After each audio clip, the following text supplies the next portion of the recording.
બિલકુલ મનીષ, આપણે અટવા માંગીશ વિક્રમસિંહ જાડેજા અમારી સાથે ફોન લાઈન પર જોડાઈ ગયા છે। વિક્રમસિંહજી નમસ્કાર, સ્વાગત છે આપનું સંદેશ ન્યૂઝમાં।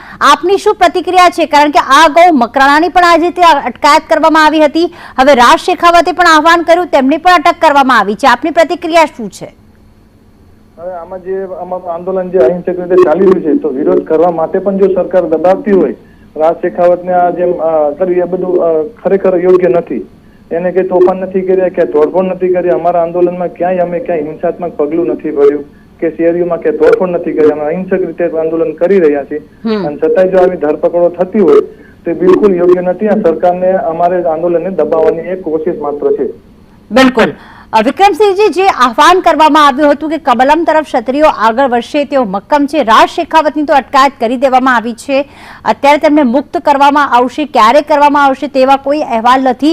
અત્યારે ક્ષત્રિય સમાજ કઈ રીતે આ આંદોલનને આગળ વધારશે?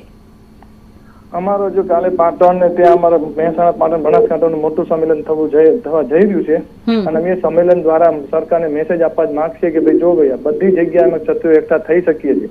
જેમ ધંધુકામાં પણ અમે ક્ષત્રિયો ઘણી બધી સંખ્યામાં અમે એક્સપેક્ટ નહોતા કરતા, એટલી સ્વયંભૂ સંખ્યામાં લોકો પધાર્યા હતા, 40 થી 50 હજારની સંખ્યા હતી, જે અમને પણ એક્સપેક્ટ નહોતું, સ્વયંભૂ આવ્યો। લોકોને એવું લાગ્યું કે ભાઈ રાજકીય હશે, ભાઈ રાજકીય હોય તો આપણી સંખ્યા થઈ જ ના શકે, સ્વયંભૂ હતું અને અસ્મિતાની વાત આવી છે અને વટનો સવાલ આવ્યો છે, એટલે હવે આ બધી દરબારો પોતપોતાની રીતે આવી રહ્યા છે। બિલકુલ, આભાર સંદેશ ન્યૂઝ સાથે વાત કરવા બદલ।